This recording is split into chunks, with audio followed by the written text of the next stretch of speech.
What seems harmless but could actually kill you. I just recently ended an antibiotics cure I got because I got a nasty infection in my cheek from an ingrown hair. Swelled so bad I could hardly open my mouth. Scary to think that without antibiotics, I might have been in real trouble from an ingrown bloody hair. Killed by my own sloppy shaving. Hell of a way to go. Dang. I've had a couple ingrown toenails in my life. Both of them got to the point of minor infection before I could have them removed, but the very first one I ever had was the worst. I was only 14, and didn't know what was going on with my toe, just that it hurt extremely bad if you touched it. I'd come home from school every day and pus had been gushing out of it all day, making my sack an off-white pus color. I can't imagine having the infection get that bad that it spreads through your body and kills you. Just the pain alone from the ingrown toenail would be unbearable. Fuck me, I had an ingrown toenail get infected once. I was young, like 10 or 11. I didn't know WTF was happening or why my toe hurt as bad as it did. It did get to the point of infection. I had the shakes and was very weak. They pumped me full of antibiotics and cut the side of the toenail about half off. I had a podiatrist do it at another time, but I'd already experienced the infection so I had it handled fairly quickly. I still remember the pain of the freezing spray, followed by the needle. Driving, I mean, we know it's potentially deadly, but nobody who ever died in a car accident assumed that this would be the day that they died. Driving is one of the most dangerous things we do statistically, and some people do it multiple times a day. My mom used to say, "You will crash. Don't think you won't, you will crash, as assuredly as you breath." It's very dangerous, but we put it out of our minds how dangerous it actually is, statistically, and in fact we often drive to relax. Stress is unbelievably dangerous and absolutely no one will take you seriously if you're stressed out, which is super duper fun and cool. Oh, you're stressed? Stupid baby is stressed out? Wah wah wah. We all have problems. Grow up, you piece of shit. I need these reports done in 12 minutes or I'm firing you now. Hope you didn't need that employer-provided health insurance to pay for your jillion stress-induced health complications now. Trying to get out of a high-stress job. Since I got it, I've developed anxiety, depression and heart arrhythmia. Due to anxiety, no idea. I got so badly depressed I attempted suicide last year, survived by pure luck. Since then, I started to give two shits about my job. Desperately trying to get off though, but I feel my freedom is closer than ever. Stress is no joke to your body and mind health. I had to have C-sections and I swear the constipation I got from the morphine was worse than the birthing. I think that poop might have been the size of the baby. It was excruciating. Birth givers of Reddit, if you are put on opioids for pain around the birth, take all the stool softeners they give you and drink all the prune juice, and still be prepared to give birth to a poop baby later, even if your first poop in the hospital seems normal. I started warning my friends when they got pregnant and they all came back to thank me afterwards, because no one tells you about it. Black licorice root, or more specifically the compound glycyrrhizin, which lowers the body's potassium levels, which can lead to high blood pressure in large doses, abnormal heart rhythms, edema, lethargy and congestive heart failure. For anyone over 40, eating 57 grams, 2 ounces, per day for 2 weeks can lead to these issues. Drinking 1 liter of black licorice-flavored water can also lead to temporary loss of motor functions. Albeit not being a type of poison, anyone with a history of these issues should avoid products with glycyrrhizic est. There's no healthy daily limit to eat. However, limiting consumption is recommended. As mentioned above, glycyrrhizin has hormonal effects resembling those of aldosterone, an adrenal gland hormone responsible for maintaining mineral balance in the blood by helping the body retain sodium and excrete potassium. The benefits of black licorice, such as relieving cold symptoms, used as a remedy for centuries, digestive health, allergic asthma, teeth and more, can be realized in moderation.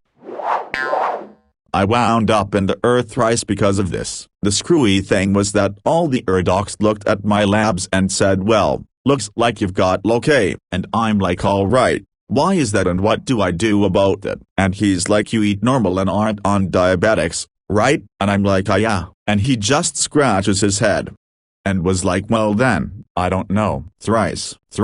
I was in the and not a single one of them ever thought about black licorice. This one's hanging over my head every day. I went through years of major depression with no health insurance and my teeth are in horrendous shape as a result. It's so embarrassing and scary. I've managed to get onto a Medicaid plan and have started getting some of these teeth taken care of, but it's a long road to go still. And each day I go in between appointments, my teeth radiating with pain. I wonder if today will be the day that I suddenly get very sick or drop dead. If you can't tell already, I live in the US, so not only am I bogged by our terrible healthcare system, but teeth care is almost considered a luxury here, as opposed to a medical necessity. My Medicaid is covering a meager amount of the life-changing work that I need, but soon I will have to go thousands of dollars into debt to maintain my treatment. Please brush and floss every day and don't forget to brush and scrub your tongue too. You absolutely do not want to end up like me, dealing with this for the rest of your life.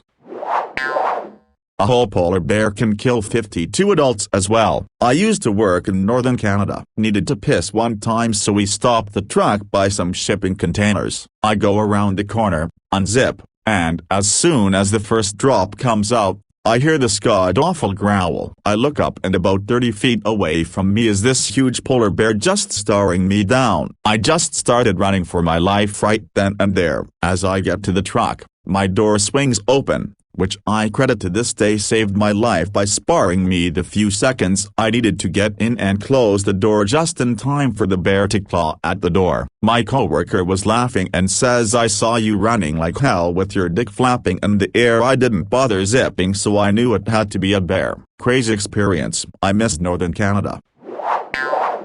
I saw a medical show on TV, Strange Stories of the Air, where a 20-ish man tried suicide by Tylenol. He changed his mind and dialed 911 for help the next day. Too late, because it had already damaged his internal organs via the bloodstream. He felt better for a day and died the next. The medical examiner said as the conclusion that Tylenol is one of the worst ways to kill yourself, as many live long enough to change their minds, but the damage is already done.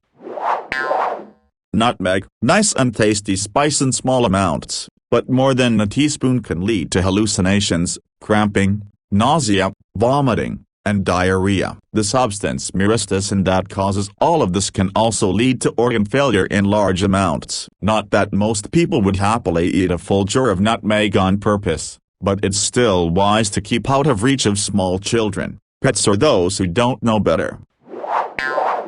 I still remember a little over a year ago, it was a very large trend among teenagers on TikTok to trip on nutmeg. They would take several teaspoons and document it, some reporting back hours later to recount the spiders and gnomes they saw, and some never posting about it again. It is possibly one of the worst trends that has made its course through such an impressionable social media audience, and it went very heavily underreported. To this day there are still only a few smaller news articles on it. Cat bites. Cats' mouths are filthy and their fangs are such that they puncture deep, often leaving a seemingly minor wound that barely bleeds but which, in fact, has trapped dangerous bacteria deep beneath your skin. If you get bit hard by a cat, I'm not talking a little nip, I mean a serious bite, then it's very important to clean the wound thoroughly, or go to urgent care and have them do it, otherwise you risk a potentially deadly infection. Over a decade ago my cat got her stupid head stuck in the back of our kitchen chair. When she realized she was stuck, she started flailing around and I thought she was going to break her neck. My mom grabbed a hold of her body and I grabbed her head and she bit down on my hand. We eventually got her out, and about an hour later I had to go to the hospital because my hand was already infected and it was spreading fast. Got pumped full of antibiotics. She gave zero fucks.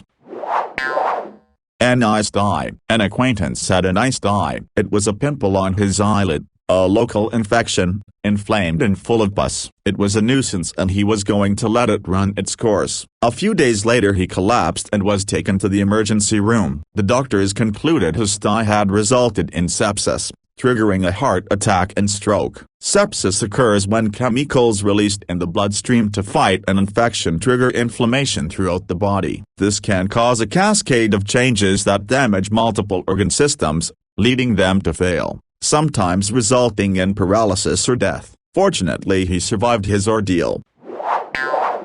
God, this is scary. When I was living in Northern California, I got a few of them over the years. I always went to a doctor for antibiotics, but I could see how it would be easy to just tell yourself it will go away on its own. I think I was getting them due to the high humidity, more bacteria. Once I left and moved back to Colorado, haven't had an issue since. I read a Reddit comment that linked to a thread where someone was asking for help and it turned out they were experiencing CO poisoning. This was right after I moved into a new, old place with old gas appliances. I bought the CO meter and the first time I preheated the oven it set off the alarm. I didn't have a steady leak, but I'm still glad I bought that meter. If I ever got drunk and fell asleep while preheating the oven, like one of my old roommates once did, I could have really been in trouble. Carbon monoxide poisoning is probably why we saved $10,000 buying our house as a distressed sale. This was good for us but bad news for the previous owner. The previous owner had been an older man who lived alone. His son had to move him out after neighbors found him collapsed on the living room floor. He hadn't gone to work in 3 days. His health was pretty much shot from that ordeal and the family was selling the house to raise funds and get him into a nursing home. The cause of his collapse was undetermined. Then during the building inspection, clues started turning up. The exhaust fan above the gas stove didn't work. The venting pipe on the hot water heater was out of place too. The venting pipe had probably come loose from its fitting during one of the small earthquakes that often happens in this area. That pipe snapped right in place. It was a 1-minute fix, but afterward when we inspected the bathrooms we found black soot stains on the ceilings inside the cabinets, right near the other side of the wall from the water heater. It looked like exhaust from the gas-powered water heater had been seeping into the bathrooms.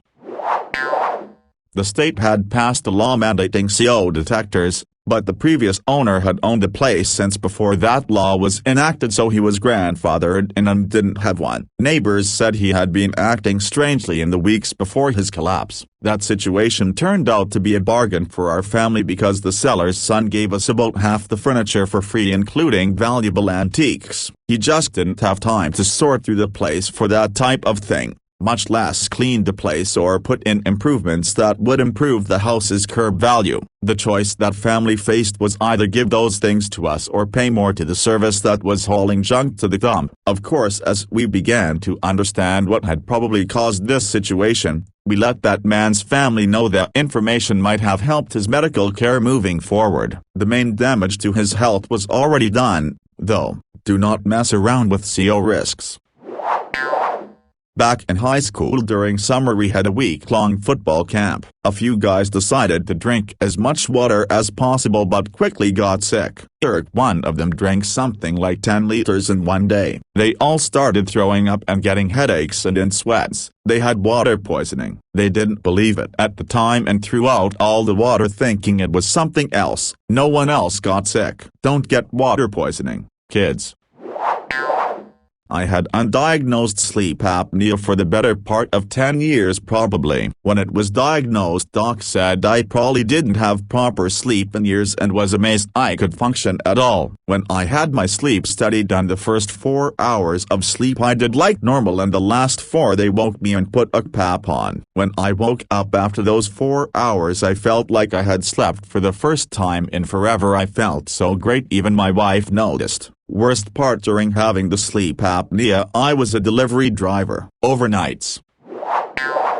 I had an apartment that was growing black mold because of a leak. The junior apartment maintenance guy took a look, said it was mildew, and left. It wasn't mildew. The office kept brushing me off and canceling my work orders. I was having severe breathing issues and sick of it not being taken care of. So I went into the front office and while the sales girl was talking to a prospective renter, I went to the manager and her office in the room next door and spoke loudly enough for the client to hear. I said, "Hey, I've been dealing with this black mold in my apartment for a while now. Are you guys going to take care of it or not? She immediately got the senior maintenance guy to come check it out. First thing he said was, "Wow, that's a lot of mold." He took care of it, and fixed the leak that caused it. Any herbivores, just because they don't eat meat doesn't mean they won't attack you. In fact, you are putting them in a fight or flight mode.